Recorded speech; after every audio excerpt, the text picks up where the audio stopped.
नमस्कार मित्रों, मैं सौरभ श्री रुद्र यूट्यूब चैनल में आपका स्वागत करता हूं। आज देश भर में सुप्रीम कोर्ट के आदेशों के खिलाफ जो संगठन है एसटी/एससी के कोटा को लेकर सभी लोग भारत बंद करने का ऐलान किया है। आज 21 अगस्त को भारत बंद का ऐलान किया गया था। इस पर हर जगह रैलियां और विरोध किए जा रहे हैं।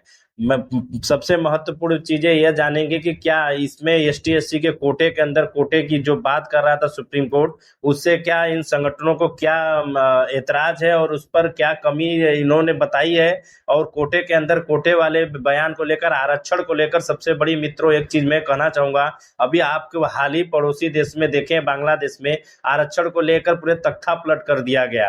क्या भारत में भी क्या ऐसे कोई तैयारी है, या भारत में फिर से आरक्षण को लेकर कोई आगजनी और बहुत बड़े रैली से, और कहीं कहीं मैं पटना में न्यूज में देखा था कि पुलिस दौड़ा दौड़ा कर पीटा जा रहा है। तो क्या इससे भारत में आग भड़क सकती है? तो मैं आपको एक शब्दों में बोल दूं कि ऐसा कोई नहीं है। पाकिस्तान की तरह बांग्लादेश और पाकिस्तान की तरह यहाँ पर कोई तख्ता पलट की गुंजाइश नहीं है, क्योंकि वहां पूरे आरक्षण की बात की गई थी। वह क्या था कि पूरे देश के लिए, क्योंकि इसमें एसटी/एससी के आरक्षण की बात करने वाले के लिए किया गया है। तो इसमें मैं आपको बता दूं, कुछ राजनीतिक दल हावी हो चुके हैं। जैसे अभी चंद्रशेखर आजाद जी का देखे, आजाद जो पार्टी है वो बीएसपी पार्टी और प्लस कांग्रेस और सभी जो दल है जो दलितों के ऊपर राजनीति करते हैं, वह भी अपनी प्रतिक्रिया देने शुरू कर दिए, समर्थन देने शुरू कर दिए हैं।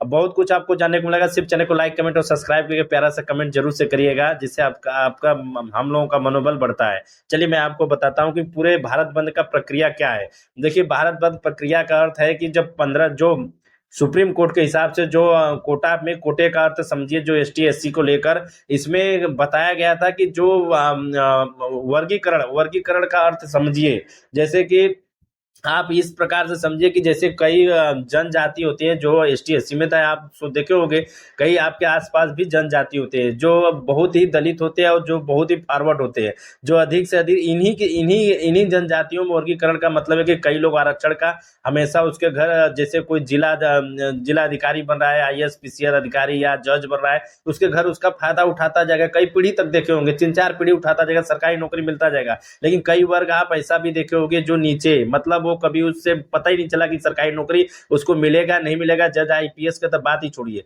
तो इसमें ये सुप्रीम कोर्ट का यह वर्गीकरण करने का अर्थ ये था कि अगर उसमें जिसको एकदम से नहीं मिला, कभी जिंदगी में ही नहीं मिला उसके घर में सरकारी नौकरी या कोई उसका आरक्षण का फायदा, तो जो स्टेट का सरकार है उसको फायदा दिलाए और उनको वर्गीकरण करके इनको 5% करके बाकी को 10% दिया जाए।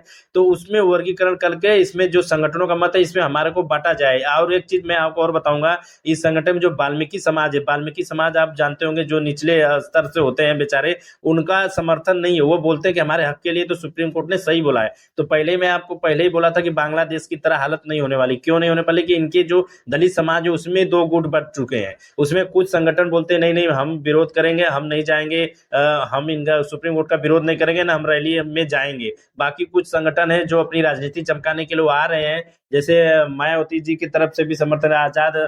जो चंद्रशेखर आजाद जी हैं वह भी बीएसपी या दलित की तरफ से जो ज्यादातर प्रेरित करते हैं, उनके तो पार्टी के लोग बैनर पोस्टर लेके भी आगे आए थे, देखने को मिला था।